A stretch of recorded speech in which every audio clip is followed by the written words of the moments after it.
భారత రాజకీయ వ్యవస్థను జెన్జీ ప్రభావితం చేస్తుంది. ప్రభావితం చేయడమే కాదు, తన ప్రజల ద్వారా గెలిపిస్తున్న విషయానికి మనకు బంకీపూర్ ఎన్నిక దర్శనం. మొత్తం బీహార్లో అత్యధిక అక్షరాస్యత, మొత్తం బీహార్లో అత్యధిక పట్టభద్రులున్న నియోజకవర్గం ఏదైతే బంకీపూర్. దాన్ని యాక్చువల్గా ఒకప్పుడు వెస్ట్ పాట్నా అనే పేరుతో పిలిచేవాళ్ళు. పాట్నా సిటీలో అది పశ్చిమ భాగంలో ఉండేది. కాబట్టి 30 సంవత్సరాల నుంచి భారతీయ జనతా పార్టీ ఏం చెప్పుకుంటూ వచ్చిందంటే, బీహార్లో చదువుకున్న ప్రాంతం ఏదైతుందో అది బీజేపీ పరిపాలన కోరుకుంటుందని చెప్పి ఆ బంకీపూర్ ఎగ్జాంపుల్ తీసుకొని మొత్తం బీహార్ అంతా విస్తరించి ఈరోజు అధికారాన్ని చేర్చుకుంది. అదే బంకీపూర్లో అంటే ఎక్కడైతే పట్టభద్రులు ఉన్నారో, ఎక్కడైతే విద్యార్థికులు ఉన్నారో ఆ బంకీపూర్లోనే మొట్టమొదటిసారిగా బీజేపీ పతానికి సంబంధించి తొలివికలు పడింది. అంటే దరిదాపుగా ఈరోజు భారతీయ జనతా పార్టీ 22 రాష్ట్రాలపై అధికారం ఉంది. ఇక భారతీయ జనతా పార్టీ కొత్తగా గెలిచేది ఏమీ లేదు, అది డిక్లైన్లోకి వచ్చింది. ఈరోజు జెన్జీ ప్రభావం మనం 2 కోణాల్లో చూడాలి. ఒకటి, ఢిల్లీలో ఒక ప్రజల ఆమోదంతో కూడుకున్న డిమాండ్లను ముందే పెట్టారు. వాళ్ళు చాలా క్లియర్గా అన్నారు, పరీక్షల కోసం మేము చదువుతాం, మా పరీక్ష పేపర్ లీక్ అయినప్పుడు మా బతికేందని అడిగినారు. 27 మంది ఆత్మహత్య చేసుకుంటే ఆ ఆత్మహత్యల కుటుంబాలకి ₹1,00,00,000 పరిహారం అడిగినారు. అట్లాగే మా మీద కేసులు ఏవైతే ఎత్తివేయన్నారు, అవన్నీ కూడా జనరల్ డిమాండ్స్. పార్లమెంట్ లో చర్చ కోసం కూడా భారతీయ జనతా పార్టీ ఎన్డీఏ అవకాశం వేరేది. కాబట్టి వాళ్ళు వీధి పోరాటంలోకి వచ్చారు. నీటికి సంబంధించిన బాధ్యత వహిస్తూ ధర్మేంద్ర ప్రధాన్ రాజీనామా చేయాలన్నారు. ప్రధాన్ రాజీనామా చేయగానే హుందాగా ఇంటికి వెళ్ళిపోయినారు. కాబట్టి జెన్జీ అనేది భారత రాజకీయాల్లో కొత్త వనరులు తీసుకొచ్చింది. వాళ్ళు మహాత్మా గాంధీ గారి ఫోటోలు, డాక్టర్ బిఆర్ అంబేద్కర్ గారి ఫోటోలు, అట్లాగే భారత రాజ్యాంగం ఫోటోలు ప్రదర్శించారు.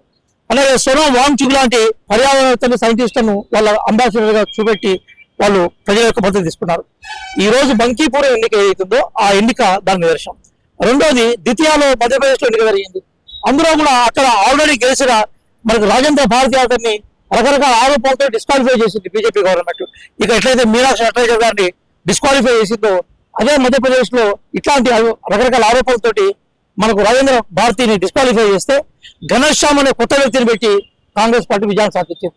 అంటే రాజ్యాంగ విరుద్ధంగా, రాజ్యాంగ వ్యతిరేకంగా ఎవరు ప్రవర్తించినా కూడా రాజ్యాంగం కోసం యూత్ కట్టుబడి ఉంటున్న విషయాన్ని ఈ రోజు బంకీపూర్ ఎన్నిక కానీ, మనకు మధ్యప్రదేశ్ లోని ద్వితీయ ఎన్నిక కానీ నిదర్శనంగా ఉంది.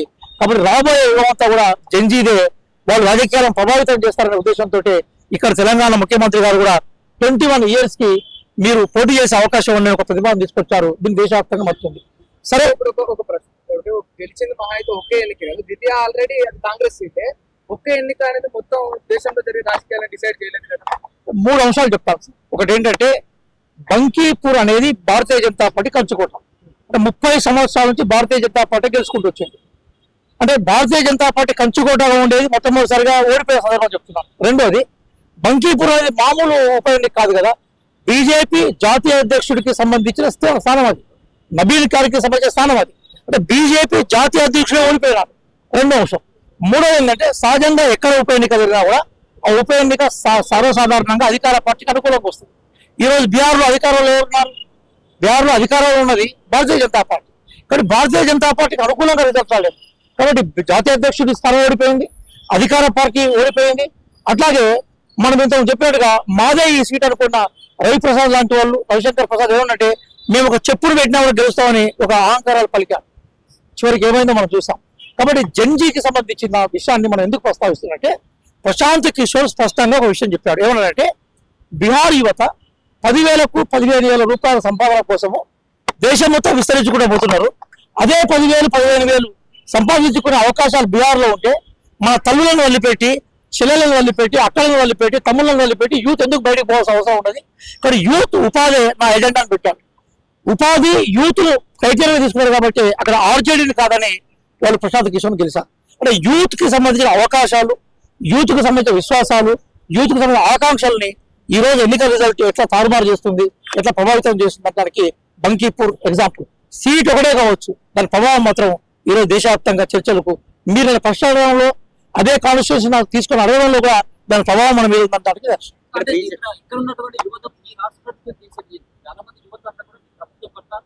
ప్రభుత్వ వైఖరి పట్ల ఇచ్చినటువంటి కావచ్చు, అలాగే యువతకు ఇచ్చినటువంటి హామీలని నెరవేర్చడంలో పూర్తిగా విఫలమైపోయిందని చెప్పి యువత వస్తాం.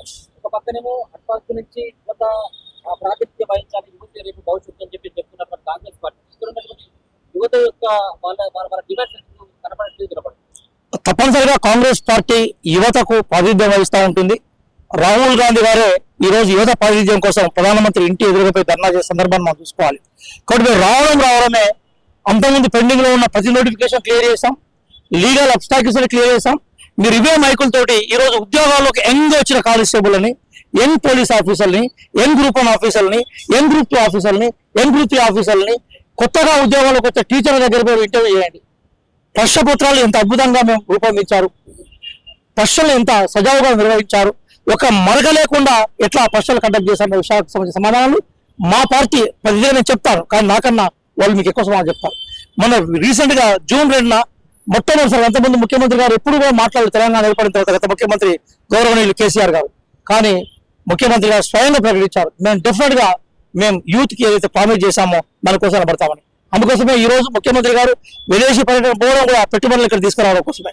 అంతకుముందు శ్రీధర్బాబు గారితో కలిసి ప్రయాణించి మొత్తం టోటల్ గా సమీకరించి నిధుల ద్వారా ప్రైవేట్ రంగాన్ని కూడా బలోపేతం చేయడమే స్కిల్స్ డెవలప్మెంట్. ఏ పార్టీ అయినా భారతదేశంలో యూత్ నెగ్లెక్ట్ చేసే పరిస్థితి లేదన్న విషయాన్ని మాత్రం ఇటీవల కాలం చూడాలి. కాంగ్రెస్ పార్టీ కూడా యూత్ రిప్రజెంట్ చేసే దశలో ఉంది. ఆచరణలో మీకు కనపడతా ఉంటుంది, భవిష్యత్తు కూడా నిర్ధారిస్తుంది. రేపు రాబోయే ఎన్నికల్లో కూడా మొన్న రీసెంట్ కూడా సర్పంచ్ ఎన్నికల్లో నేను మన ఆదిలాబాద్ జిల్లా ఇన్ఛార్జిగా వెళ్ళాను. చాలా ఆశ్చర్యం ఏంటంటే సార్, మీరందరూ కూడా యంగ్ జర్నలిస్టులు, మీరందరూ కూడా మీ కెరీర్ ని మీకు కూడా ప్రతిభను తీసుకోవాలి. ఈ రోజు జర్నలిస్ట్ గారు నా జీవితంలో అంత యంగ్ సర్పంచ్లు ఎప్పుడు చూడలేదు. ఈ రోజు ఎంపీటీసీ జెడ్పీటీసీ ఎన్నికలు జరిగినప్పుడు ఎంగే వస్తున్నాం. అలాగే రేపు మేము ఎంపీటీసీ జెడ్పీటీసీ ఎన్నికల సందర్భంలో కూడా ఇంకా పదవి తీయాల్సిన అవసరం ఉంటుంది. మున్సిపల్ కార్పొరేషన్స్ గా, మున్సిపల్ కి సంబంధించిన మేయర్స్ గా, కార్పొరేషన్ మేయర్స్ గా, మున్సిపల్ చైర్మన్స్ గా ఎంగే వస్తున్నారు. కాబట్టి యూత్ ఈ రోజు భారతదేశంలో దాదాపుగా 150 కోట్ల పాపులేషన్ లో 50 కోట్ల యూత్ ఉంది. ఇక్కడ మేము ఇప్పుడు సర్క్ సంబంధించిన డేటా కూడా మేము ఫీల్డ్ లో వర్క్ చేస్తున్నాం. కాబట్టి 50 కోట్ల యూత్ నెగ్లెక్ట్ చేస్తే రాజకీయ పార్టీలు మడగాడ సాగడం కష్టం. కాబట్టి కాంగ్రెస్ పార్టీ కూడా యూత్ కు సంబంధించిన ప్రాధాన్యత ఉంది. ఈ రోజు జెన్జీకి మరో కోణంలో హుందాగా రిప్రజెంట్ చేసే క్రమంలో రాహుల్ గాంధీగా అక్కడ, గౌరవ రేవంత్ గారు ఇక్కడ ప్రయాణం చేస్తున్న అభిప్రాయంతో మేము ఉన్నాం. డెఫినెట్ గా యూత్ ప్రాధాన్యతలో అక్కడక్కడ లోపాలు ఉన్నప్పుడు మీలాంటి పెద్దలు చెప్తే సరి చేసుకుంటే మేము సిద్ధంగా ఉన్నాం. ఖచ్చితంగా యూత్ ప్రాధాన్యత దిశగా కాంగ్రెస్ పార్టీ ప్రయాణం చేస్తున్న విషయాన్ని చెప్తున్నాం. పోరాటానికి కాంగ్రెస్ పార్టీ మద్దతు ఇచ్చింది. జార్ఖండ్ లో కూడా పేపర్లు లీక్ అయిపోయిన పెద్ద ఎత్తున కూడా కాంగ్రెస్ పార్టీ స్టాండ్ ఏంటి అంటే అసలు ఆ పేపర్ కూడా సెంట్రల్ కి సంబంధించిన పేపరే కదా, ప్రతిపక్ష నాయకుడు నానే కూడా చేసింది కదా, అది కూడా సెంట్రల్ సంబంధించిన పేపరే. మీరు జాగ్రత్తగా తెలుసుకోండి. జార్ఖండ్ లో లీక్ అయిన పేపర్, కానీ పేపర్ నిర్వహణ మాత్రం మన నేషనల్ టెస్టింగ్ ఏజ్ సంబంధించిన అవసరాన్ని మనం చూడాలి. కాబట్టి పేపర్ లీకేజ్ మీద మేమేమంటున్నాం అంటే చట్టాల ద్వారా మాత్రమే దాన్ని మనం తీసుకురాలేము, దానికి చాలా సంస్కారాలు ఉండాలి సార్. ఉదాహరణకి ఒకప్పుడు ఇదే నీట్ ఎగ్జామ్ మన దగ్గర వెబ్సైట్ రూపంలో ఉండేది. ఏ రాష్ట్రానికి ఆ రాష్ట్రం కండక్ట్ చేసుకునేది. ఏ రాష్ట్రానికి ఆ రాష్ట్రం కండక్ట్ చేసుకున్నప్పుడు ఒక రాష్ట్రం లీక్ అయినా కూడా ప్రభావం ఆ రాష్ట్రానికి ఉండేది.